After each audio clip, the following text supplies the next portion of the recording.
You are listening to Small Business Straight Talk with your host, Amber De La Garza. Amber is a sought-after coach, trainer, speaker, and writer who gives small business owners the straight talk on productivity, time management, business systems, leading your teams, strategic decision-making, and mindset. No BS, fluff, or overused jargon. Just actionable strategies to get results and succeed in business. And here is your host, Amber De La Garza, the productivity specialist. Welcome, and thank you for listening to the Small Business Straight Talk podcast. Today is episode 349, Delivering an Extraordinary Customer Experience with Joseph Michelli.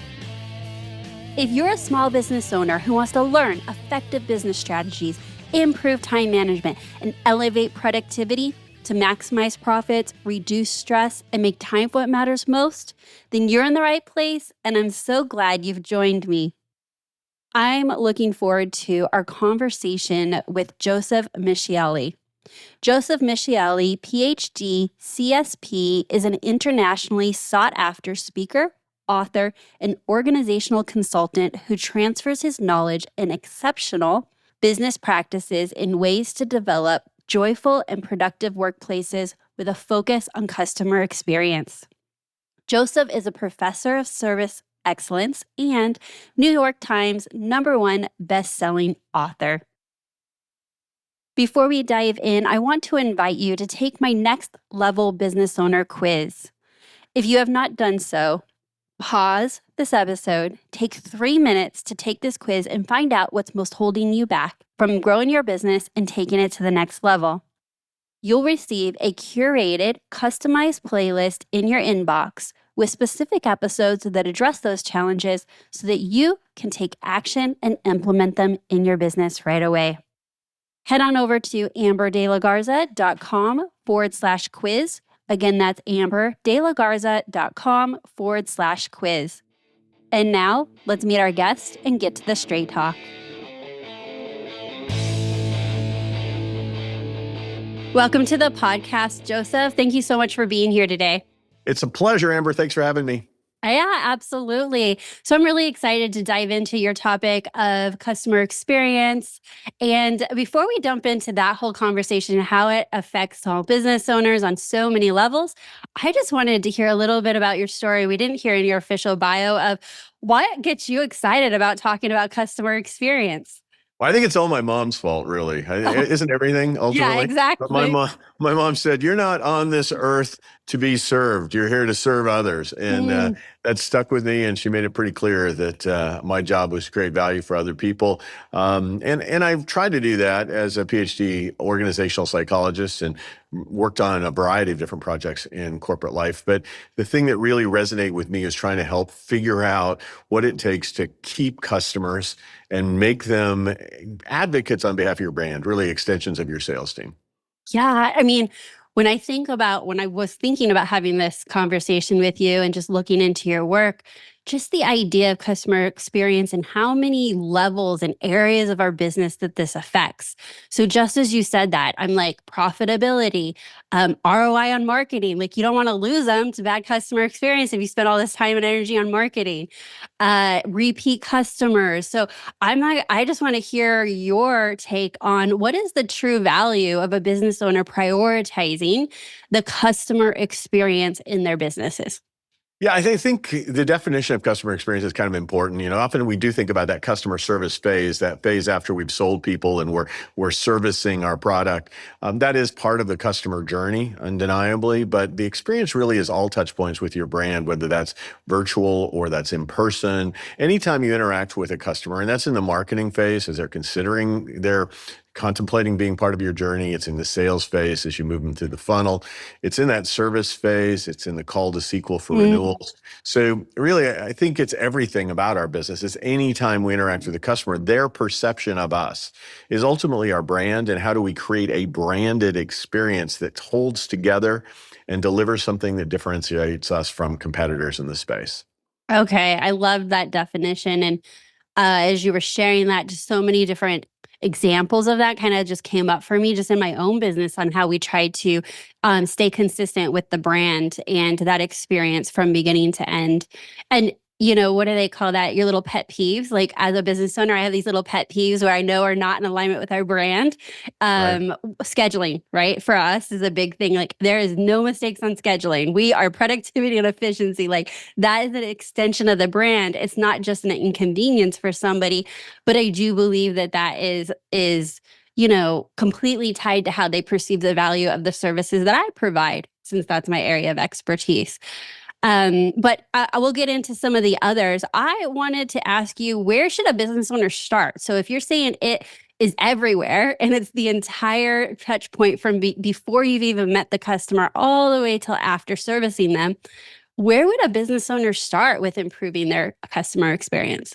Well, I'm going to assume they've already started by having some mission, vision, and values in place so that they kind of know who they are, why they exist. And Yeah. I'm going to operate from that assumption. If they haven't done that, then go back minus 20 points and start there. But if you have your mission, vision, and values in place, now we're really starting to talk about for whom is that value relevant, right? So that's where our marketing comes in. We know what our value proposition is. Who is it that we want to deliver it to?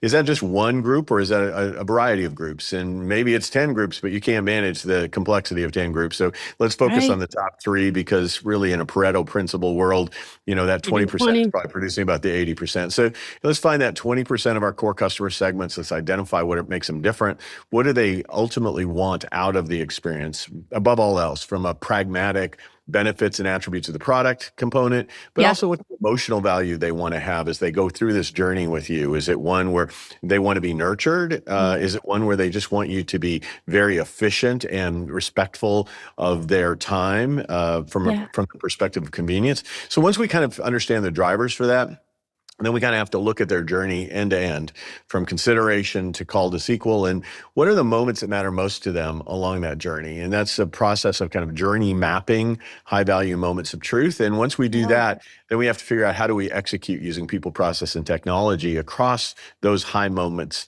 of truth. And brands that do it well, they win. And the ones who don't have any concept of this, have no roadmap, or just kind of playing it by ear, they tend to just struggle, and they become part of the sea of sameness in business today. Yeah. Okay. There's so much you said that was great there. So I want to unpack it. So the whole customer journey, we don't need to get bogged down with having it perfect from beginning to end. Find the touch points that are most impactful, either because it's the most impactful, or I would add the most broken, right? Like start there with like where to fix it. And then you then said to use, and I was writing quickly, you said it quickly. I want to make sure we get it: people, processes, and technology to help with that. Can you expand on that? Yeah, so I'm gonna hit both of those things. I mean, we know some moments matter more than others. There's a lot of behavioral economics research on this. So if you want to know what makes something memorable, you can go to the research of Kahneman, Tversky, and it's really been boiled down in a great book called The Power of Moments by the Heath brothers. So, but the core of this is arrival moments matter a lot, transition moments matter a lot, pain moments matter a lot, peak moments, putting a bow on your high moments with your customers, and then ending moments.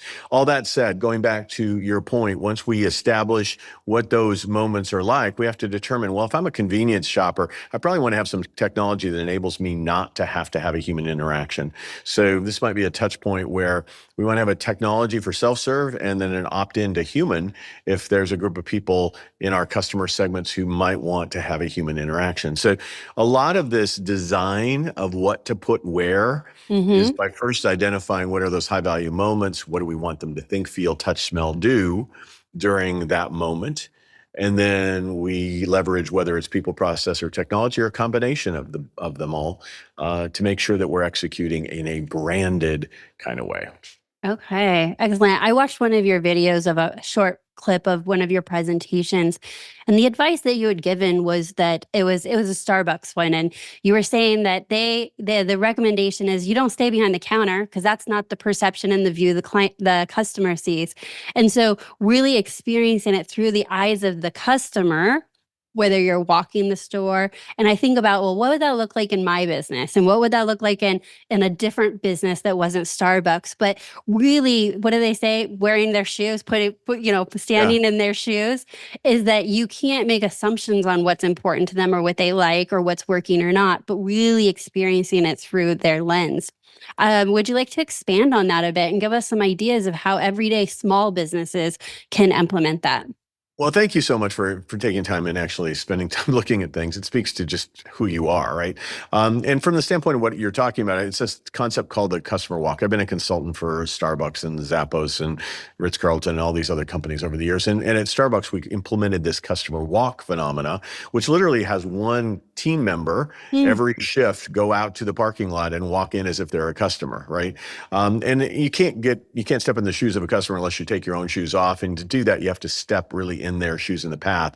So they'll walk from the parking lot, they'll walk all the way in, they'll look at the pastry, counter from the Yeah. customer's side where they can see the smudges first instead of see the food before they see the glass and the smudges.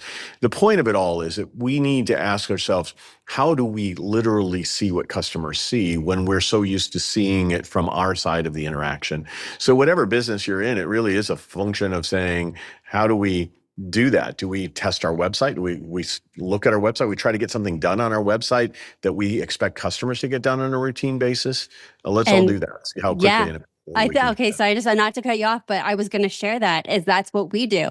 So Crystal is my content manager. And every single month, it's a recurring task. And she takes a different part of the website and she acts as though she's a customer. She's booking discovery calls. She's opting into funnels. She's looking at even more than just the homepage or a few pages.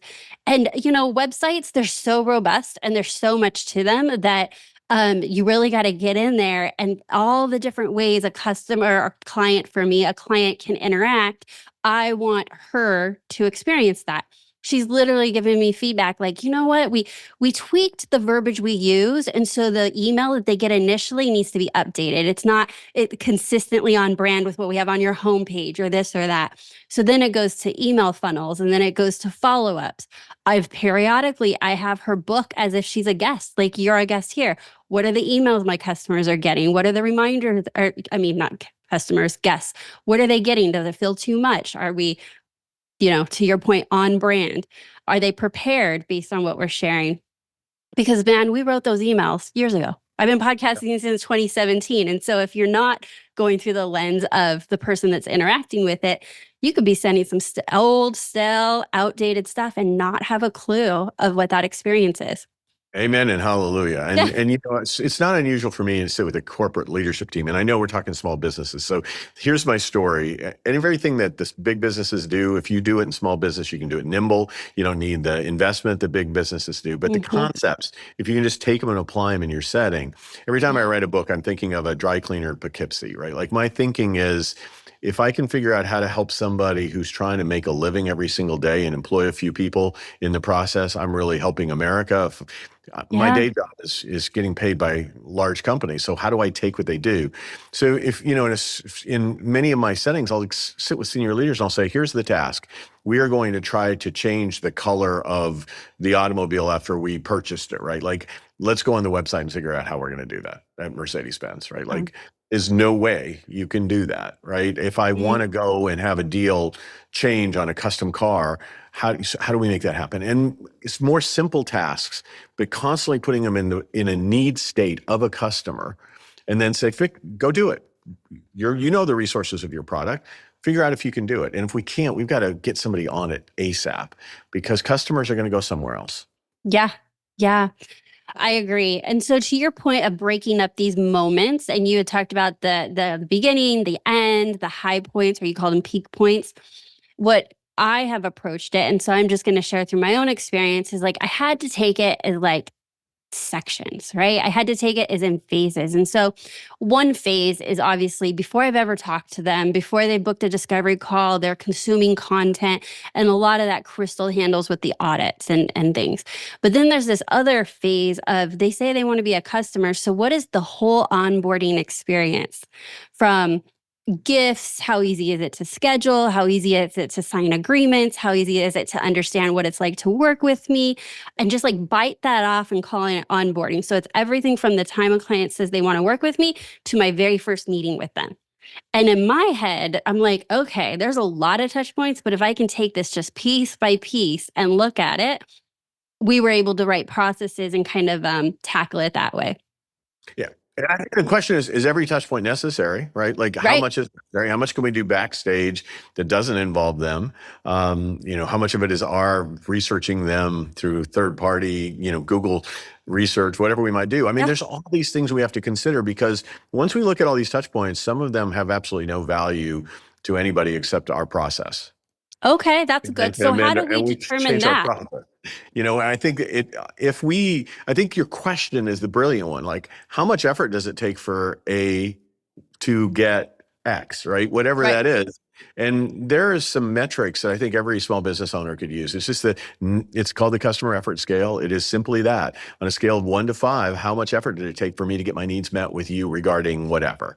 Yeah. And I can tell you, if you look at the Harvard Business Review research on this, if customers have high effort, they're Yep. not coming back and they're not spending more.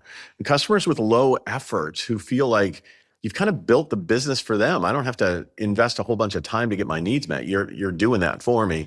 Those businesses are seeing, again, comparative to net promoter score and other metrics that small business owners might use, just high predictability for spend and for stickiness.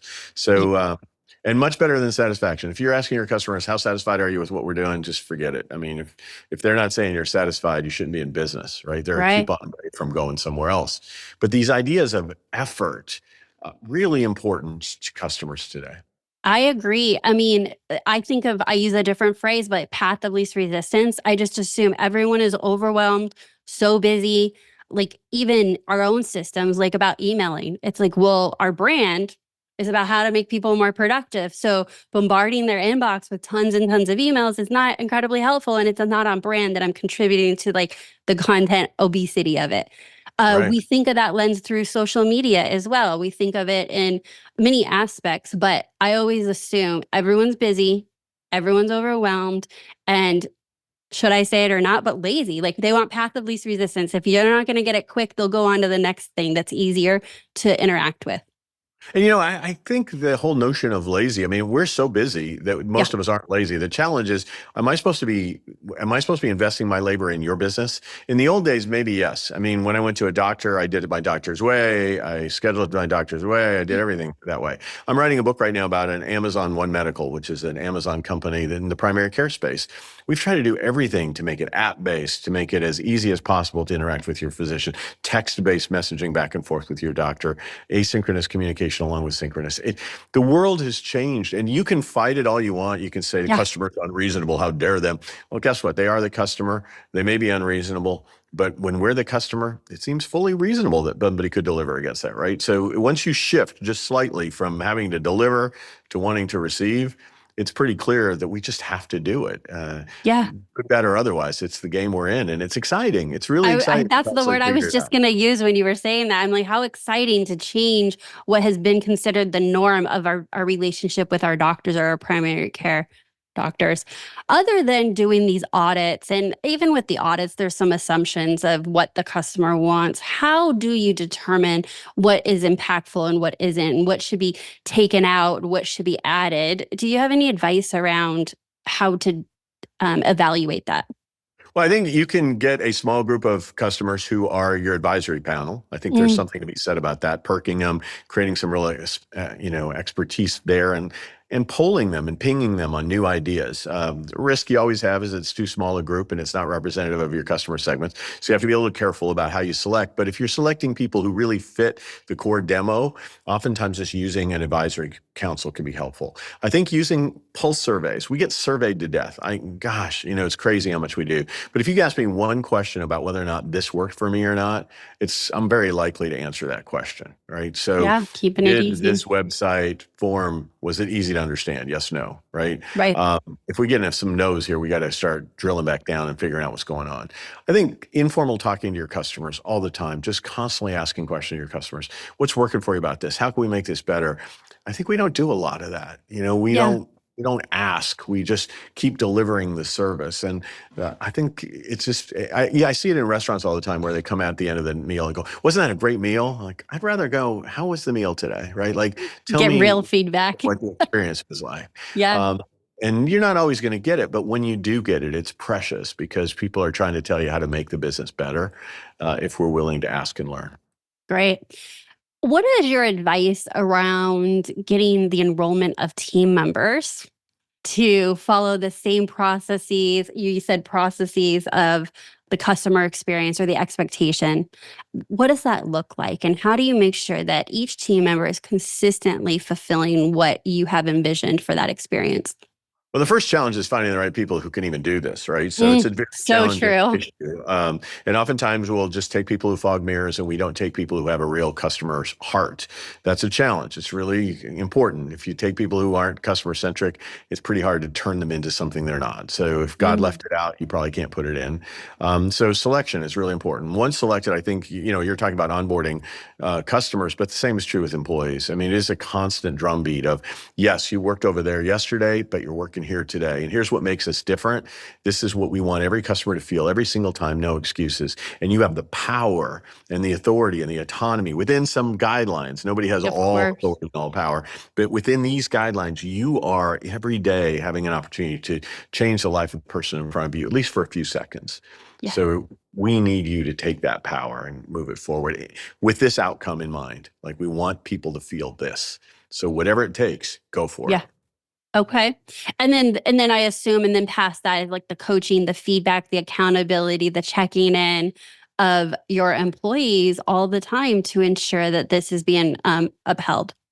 Yeah, I mean, I think it always comes down to purpose, autonomy, and mastery, right? So if we can make sure they're aligned on our purpose and they can see that they can achieve greatness if we Yeah. work together toward a common goal, and then let's give you the skills to master this and keep growing and keep developing and getting better in your social intelligence and your nuancing of customer service, and then let's give you a little bit of autonomy so that you don't have to do it in a regimented, scripted way. And there's a place for scripting. Some moments could be scripted, but overall, trying to entrust that people have to, on the fly, nuance. I'm dealing right now with Amber, and Amber has a whole different set of backstory that she brings to it. I may well have an outcome that I want her to have, and I may have some set processes, but in order to assure that outcome, even with those processes, I have to nuance them a bit to get me where I need to be for her.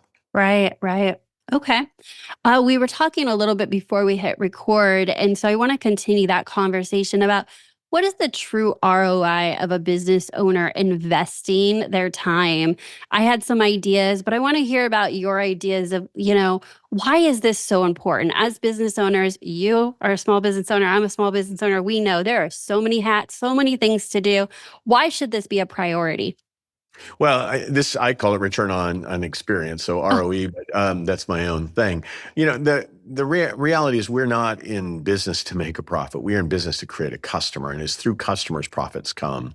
And if mm, we can't create an environment where it's easier to acquire customers, we're going to spend a whole bunch of money trying to work against our reputation, right? So. yeah, And the biggest commercial we can ever give a customer is what they experience when they walk in the door. We can promise the moon, the stars, and the sky, but we get a chance to actually deliver against that for a short period of time. And every single time we do, we increase the probability that person's going to stay and they're going to tell somebody. Every time we don't, we increase the probability they're going to not only not stay, but they're going to run out of the building with their hair on fire, telling everybody how terrible we are. Those are the challenges of today. And we know what it costs to acquire customers and the relative decreased cost of retention. I think the more we know how to take care of customers, we also know how much to invest in service recovery.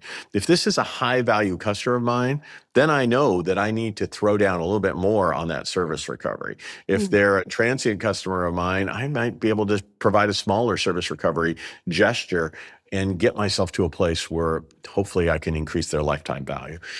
This is the stuff that a lot of small business owners, I think, are really struggle against. They don't think about lifetime value. They don't know how to calculate how much each client is worth, so they can mm. make really sound business decisions about how do I invest in the client in front of me. Yeah, I had this image of a bucket with holes, right? And so we're so busy over here doing more marketing, more leads, trying to get all this business in.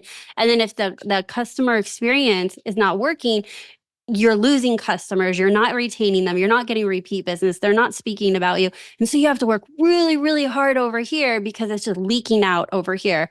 Whereas if you flip it and you patch all these holes and you get this customer experience taken care of, then every investment of leads and marketing and all of these relationship building activities gets a better ROE or return on investment with the lifetime value of that customer. Oh, I love that. And you're too young to know this example, so just entertain my agedness. But, there was a time when AOL was the only way you could get onto the internet, and they had these floppy disks, and they would give them away. And people were signing up to get on the internet, and you could only get on a little small path of the internet with AOL and this terrible dial-up thing. But they were actually spending so much money to acquire customers, and they were getting customers, but they were churning them so much more rapidly than they were able to acquire them, and they could never sustain their business model for all of that investment in acquisition that just flowed right back out the door. And I Yeah. think, we all need to think about what percentage of our customers are we retaining? We need to figure out what percentage of our new customers come from referrals. Those are things I really need to know. I ask every customer, where did you hear about us? What did you hear about us? I'm really eager to understand because it's a setting point for their expectations. We also know something that's pretty interesting. If you refer somebody and that person comes in, the person who comes in is willing to tolerate more negative than if somebody had just come in from an advertisement, meaning that Interesting. referral is almost like an insurance policy against some of the breakdowns that might happen along the way. They're a little more resilient to breakdowns because they've been predisposed to believing it's going to all work out. Oh, that's incredible. I I'm love not that saying you you shared should that. misuse the people who get referred to you, but I do think we just have to appreciate referrals are really not only important because it reduces costs, but the people who come in are a little more favorably inclined to want to be a customer of yours.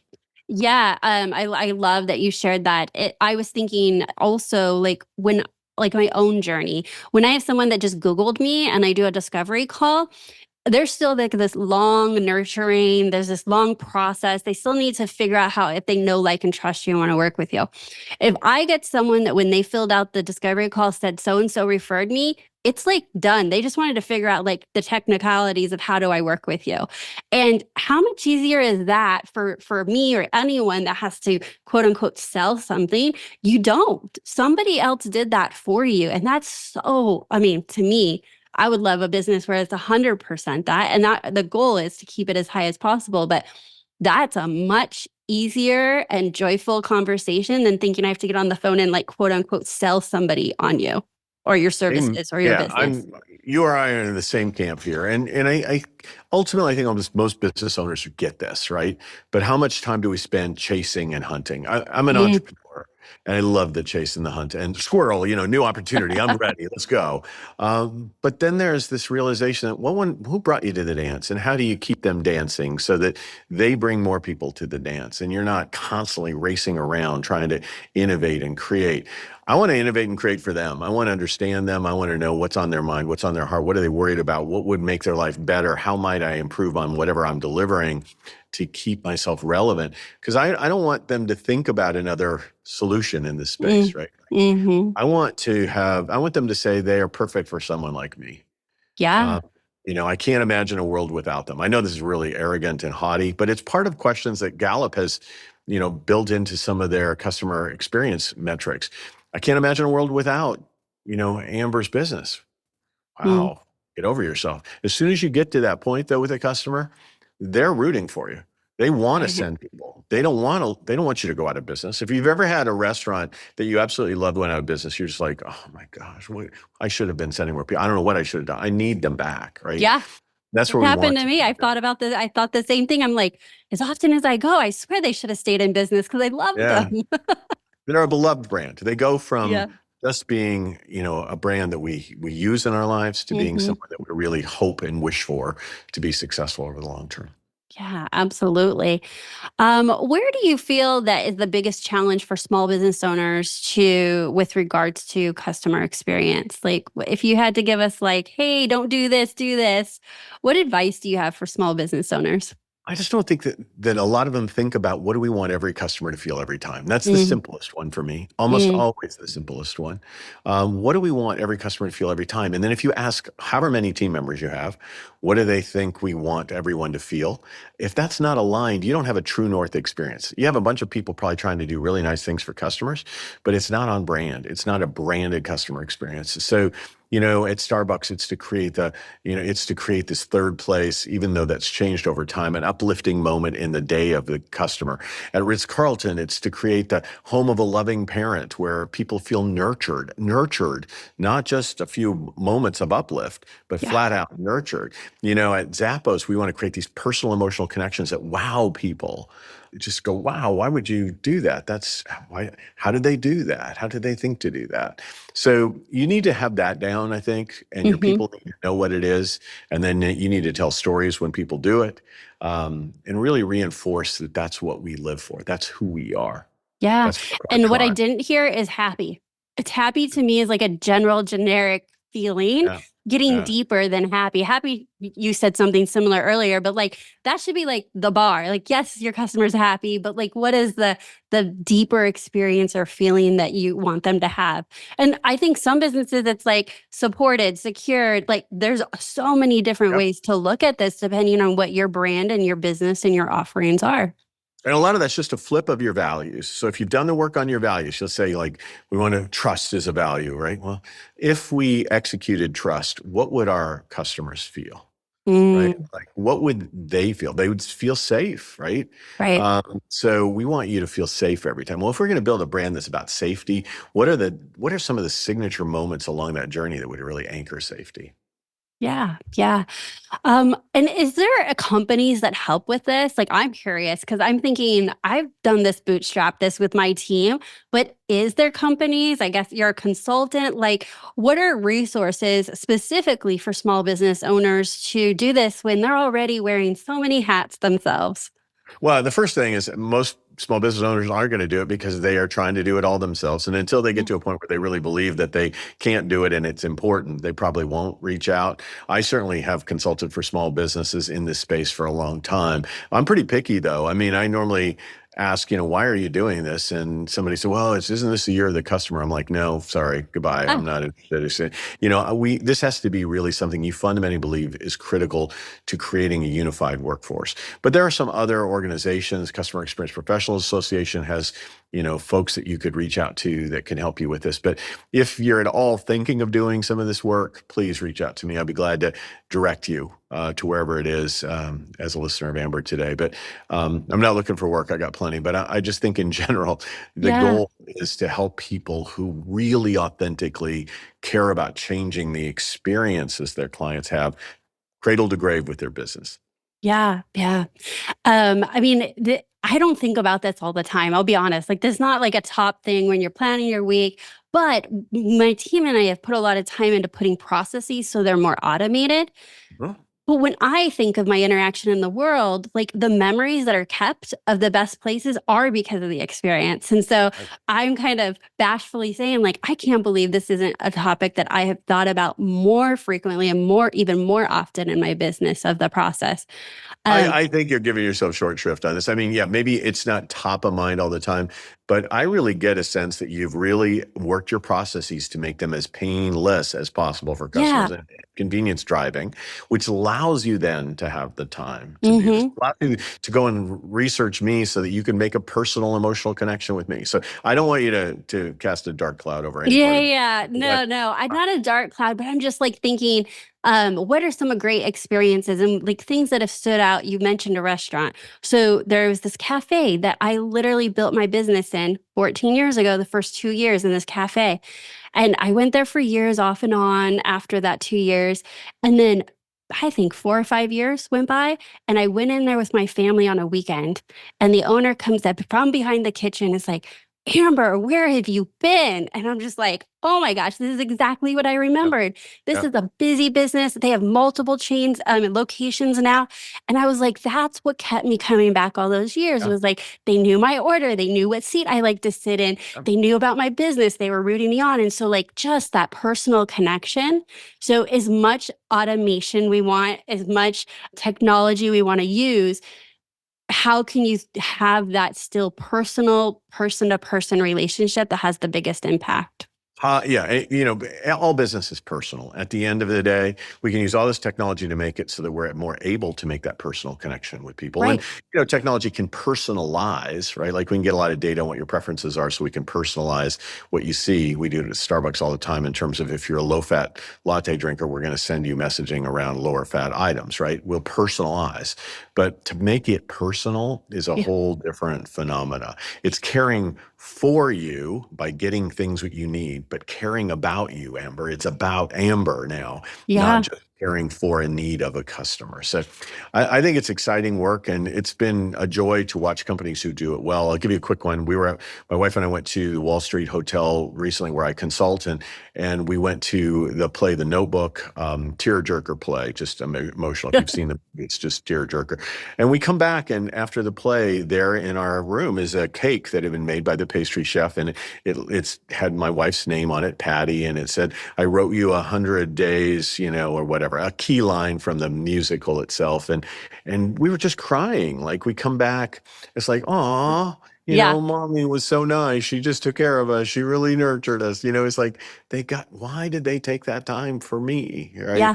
Whenever you feel that way, it's like, I'm going to reciprocate. I'm going to Yeah, reciprocate. and those employees were able to make it personal. They had to have had some interaction where they're like, "Oh, where are you going this evening?" And you're like, "We're going to a play," and they take that information. I live in Vegas, so I've done the Zappo tour, Yep. and the culture and how much autonomy the employees are given to have this like spending accounts of, they're on the phone, they're doing customer service, and then they hear something and now they're sending a gift that is completely personalized. And that's, from the leadership down, but it's because they first listened. They listened, they heard, and they were able to take action. Yeah, I worked with Tony Hsieh, God rest his soul, and I ended up writing the book, The Zappos Experience, and Oh, consulted you for him. did? Yeah, it's one of my books, and Tony I did the had no foreword to idea. that book. I think they sell it there on the tour. Yeah. Yeah, they do. That and Delivering Happiness, which was Tony's book. In any regard, I mean, I know that culture inside and out and backwards and forwards. I know the PEC, the personal emotional connection, which they try to create at the beginning of a call. It's a differentiator, and it was enough to sell to Amazon for billions of dollars. So you take a small business, you grow it with lots of love and heart. There's no stopping where it can go. That's incredible. I think that's a great place to end. Will you share with our listeners how they can find out more about your books? I mean, it looks like you've written quite a few books and your work, and how they can connect with you. Yeah, you can just find me. I'm mercilessly by my name anywhere shamelessly on my name anywhere on the website. So in the show notes or wherever you have my spelling of my name, you'll find me on LinkedIn at Joseph Michelli and all those other places around the web. My website is josephmichelli.com. So love to interact with your folks, and thank you for making the world a more efficient place and being so bright and so engaging. Oh, I Really great. appreciate that. Thank you so much for being here today. My pleasure.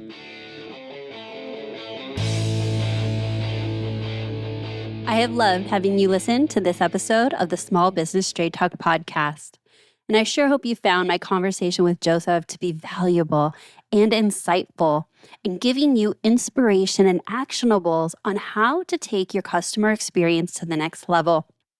My goal with this conversation was to inspire and give you ideas, but also to bring the point home of how customer experience is directly affecting your profitability. And in fact, focusing on customer experience allows you to be more effective and efficient with your time because you're not consistently looking to feed more leads into your business and convert more clients. Because with good customer experience, you'll have repeat clients, you'll have ambassadors and people out there that are speaking so well of your business and the experience they had. They're out there multiplying your time by doing the work and talking about your business. I want to be straight with you. No change, no change. Without taking action, nothing will change for you or your business. So how are you going to take action on the conversation that I had today with Joseph?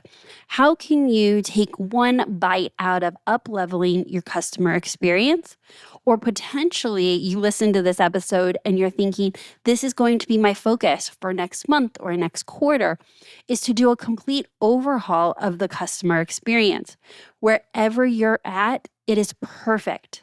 But what I do want is that this isn't just additional information going in, but really moving you to take action, because that's where the real results are for you and your business. If you are thinking of hiring a business coach, now is the time to be talking. Don't wait. It is just a conversation, but is a conversation with potential to get you on the quickest path to improving your time management and elevating your productivity so you can be a better business owner and enjoy your success. Whether we work together in my one-on-one private coaching or my group coaching program, Leverage Lab, head on over to amberdelagarza.com to learn more and to book a discovery call today. Working with a business coach could be incredibly beneficial to the growth of your business. If you're looking for someone to help hold you accountable, guide you, provide you with customized strategies, and ensure that you're implementing on the knowledge that you already have in addition to gaining new knowledge, then potentially hiring a business coach and working with me might be the next right step. So let's find out by scheduling that discovery call today. I want to welcome you. If this is your first time tuning into the Small Business Straight Talk podcast, be sure to hit subscribe so you don't miss another episode. And if you've listened to this episode and enjoyed it, and listened to previous episodes and enjoyed it, don't keep it a secret. Share the podcast with a fellow business owner. And if you would be so gracious to leave a review, I would appreciate it. So that's my straight talk for today. Until next time, have a productive week.